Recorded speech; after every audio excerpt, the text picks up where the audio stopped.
रहीम मज़ीद सामीन व दोस्तों अस्सलाम वालेकुम। सामीन, मुझसे जो यूट्यूब के ऊपर और मेरे व्हाट्सएप नंबर के ऊपर सबसे ज़्यादा जो 2 सवाल पूछे गए हैं इस हफ़्ते में, उसके ऊपर मैंने आज आपको आगाही देनी है और उसके ऊपर मैंने आज आपको मालूमात देनी है और उसके ऊपर आपका आज अभाम दूर करना है कि वो 2 वजूहात कौन-सी हैं जिस वजह से आपको नाअहल किया गया है।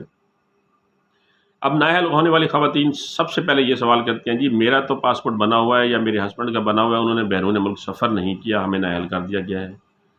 तो मैं आपको उन ख़वातीन को ये बता दूँ कि चाहे आपने मुल्क में सफ़र किया है बैरून मुल्क या नहीं किया, आपके हस्बैंड ने बैरून मुल्क सफ़र किया है या नहीं किया, आपने अपना पासपोर्ट अर्जेंट बेसिस पे बनवाया है या नॉर्मल बेसिस पे बनवाया है, आप तब भी नाअहल हैं। जब आप पासपोर्ट बनवा लेती हैं तो इसका मतलब ये है कि आपके पास इतनी रकम मौजूद है कि आप बैरून मुल्क जाना चाह रही हैं। तो अगर आपके पास कम से कम 2-3 लाख रुपया जब बंदे के पास होता है तो बंदा बैरून मुल्क जाने की एक स्ट्रगल करता है, कोशिश करता है। तो जब आप पासपोर्ट बनवाती हैं तो हुकूमत को और बेनज़ीर इनकम सपोर्ट प्रोग्राम वाले इस बात का तयन कर लेते हैं कि आपके पास 2-3 लाख रुपया है जिस वजह से आप बैरून मुल्क सफ़र करना चाह रही हैं और आप पासपोर्ट बनवाना चाह रही हैं।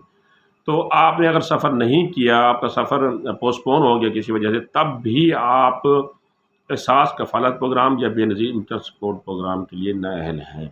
तो अक्सर ख़वातीन पूछती हैं, जी हमने तो पासपोर्ट बनवाया, हमने बैरून मुल्क सफ़र नहीं किया, या हमने तो नॉर्मल बनवाया है, अर्जेंट बेसिस पे नहीं बनवाया, मेरे हस्बैंड ने बनवाया था आज से 10 साल पहले तो उनको नाअहल कर दिए। तो गवर्नमेंट ऑफ पाकिस्तान के पास जब से कंप्यूटराइज़ पासपोर्ट बनना शुरू हुआ है तब से उनके पास रिकॉर्ड है, 2001 से लेकर अब तक गवर्नमेंट के पास पासपोर्ट का कंप्यूटराइज़ रिकॉर्ड मौजूद है। इसकी वजह से गवर्नमेंट आपका डाटा चेक करती है और आपको नाअहल करा देती है। ये तो आपकी पासपोर्ट वाले सवालात का जवाब हो गया। मैंने लोगों को कमेंट्स में बताया, वीडियो बनाने का मकसद ये है कि ज़्यादा से ज़्यादा लोगों को पता लगे। दूसरा ये होता है कि ख़वातीन ये कहती हैं, जी मेरे और मेरे हस्बैंड के अकाउंट में तो 50,000 पड़ा ही नहीं है, हमारे पास इतने पैसे नहीं हैं, हमारे अकाउंट ज़रूर हैं उसमें पैसे नहीं हैं, या हमारा अकाउंट ही नहीं है।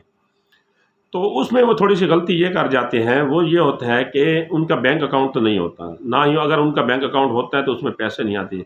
लेकिन जैज़ कैश से या ईज़ी पैसा से, फॉर एग्ज़ाम्पल उनका हस्बैंड किसी जगह काम करता है तो जैज़ कैश से या ईज़ी पैसा से उसके अकाउंट में ट्रांजैक्शन होती है। मसलन कोई किसी फैक्ट्री में काम करता है तो उनकी अगर कोई पेमेंट आती है उनके अकाउंट में आती है, या फिर जैज़ कैश में या ईज़ी पैसा में आती है। या फिर कोई किराने की दुकान करता है, कोई कारोबार करता है तो उसके पैसे जो है वो जैज़ कैश या ईज़ी पैसा से आते हैं। उनका अकाउंट खुला हुआ है तो वो भी शुमार होता है आपके अकाउंट में। जैज़ कैश और ईज़ी पैसा भी एक किस्म का अकाउंट है।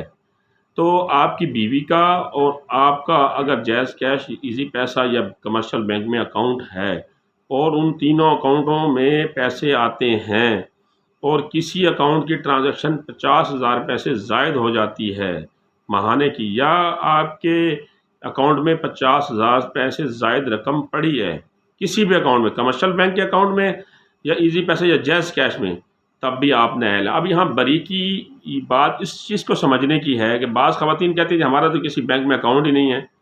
तो उन ख़वातीन को ये बताना चाहता हूँ कि जो ईज़ी पैसा और जैज़ कैश अकाउंट है, ये भी एक बैंक का ही अकाउंट समझ लें इसे। तो इस अकाउंट में अगर आपके पास पैसे आते हैं, आपके अकाउंट से जाते हैं, आपके अकाउंट आपके हस्बैंड के अकाउंट में आते हैं या जाते हैं, या आप दोनों के अकाउंट में 50,000 रुपए से ज़ायद रकम पड़ी है, तब भी आप इस प्रोग्राम के लिए नाअहल हो जाते हैं। ये 2 बड़ी मुश्किल वजूहात थी, बड़ी बारीक बीनी से इसका बंदे को जायज़ा लेना चाहिए, उसके बाद आप उनसे सवाल करें। अब मैंने इसके ऊपर तफ़सीली तौर पर आपको समझा दिया पासपोर्ट के ऊपर और अकाउंट्स के ऊपर, बैंक अकाउंट के ऊपर। तो इस बारे में अगर आपको कोई बात समझ ना आ रही हो, कोई सवाल ज़हन में हो तो आप यूट्यूब पर मुझसे पूछ सकते हैं। इंशाअल्लाह ताला ज़िंदगी रही तो मैं फिर हाज़िर होऊँगा, तब तक के लिए अल्लाह हाफ़िज़।